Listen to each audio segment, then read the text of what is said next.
Charge. Today we're going to talk about how Zach LaVine continues to deceive Bulls Nation. I have been leading the charge that Zach LaVine, while talented, is overrated. I've been saying that he's really good, he's a really good scorer, but he's not a great player. And I've said if LaVine is your best player, then you're not going to succeed at a high level. Bulls Nation, I'm here to tell you this. Zach LaVine is not the player you think he is. He's been deceiving you. It's not intentional.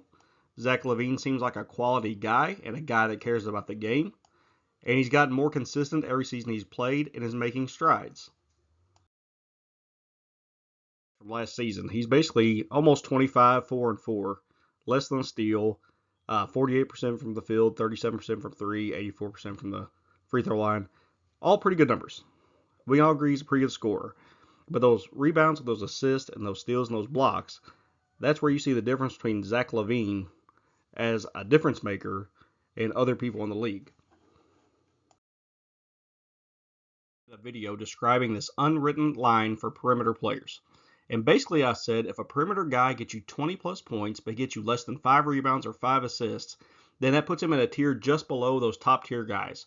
Zach LaVine has always approached that line, but he's never been able to cross it. I think the 2021-2022 season was his best yet, and he averaged 27.5 but 4.9 assists. And you're saying, oh, Brady, that's crazy, that 0.1 matters? It does matter, because when you look at the raw numbers, that's the line that separates the Kobe's, the LeBrons, the Jordans, the Steph Currys from guys like Vince Carter, Michael Redd, Ray Allen, Reggie Miller. Are these great players? Yeah, these are great players. They were all All-Stars. They all made All-Star teams. Most of them are Hall of Famers.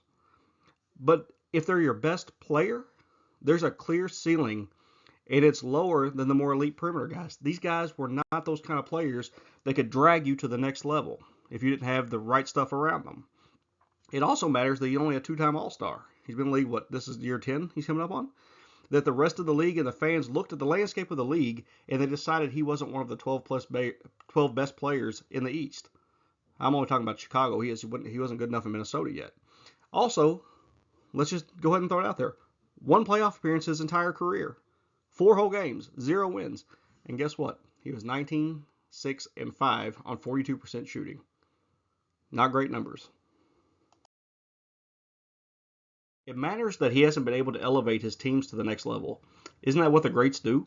Bulls beat reporter Casey Johnson has used the term, quote, franchise cornerstone when discussing LaVine. That's how Gar and Pax viewed him. And clearly Arturas Karnisovas and Mark Eversley feel similarly, or he would have been moved by now. But given his production and his lack of overall success, it appears that Bulls management sees him as something that he's not. Is this on all of this on him? No. The Timberwolves are notorious for their incompetence, but he was paired with Tom Thibodeau, who basically brought wins with him wherever he goes. The Bulls did put some malign pieces around him, but history's not going to be kind to LaVine in hindsight now that Lauri Markkanen has become an all-star in Utah, and Wendell Carter Jr. looks like a quality big man after floundering while flanking to LaVine. Kobe White's been showing flashes as well. To say LaVine has been without help is somewhat misleading, but it's also rare for great players to be in such abominable situations and not drag the team to some semblance of relevancy. I mean, back in the 80s, clearly it's Michael Jordan, but he played with some guys named Dave Corzine and Kyle Macy and some people that you probably never heard of. And they made the playoffs. At some point, it's just fair to wonder if maximizing LaVine becomes a detriment to the entire team. And that's what we have to think about as we move forward, as the Bulls start to plan for the future. But shh.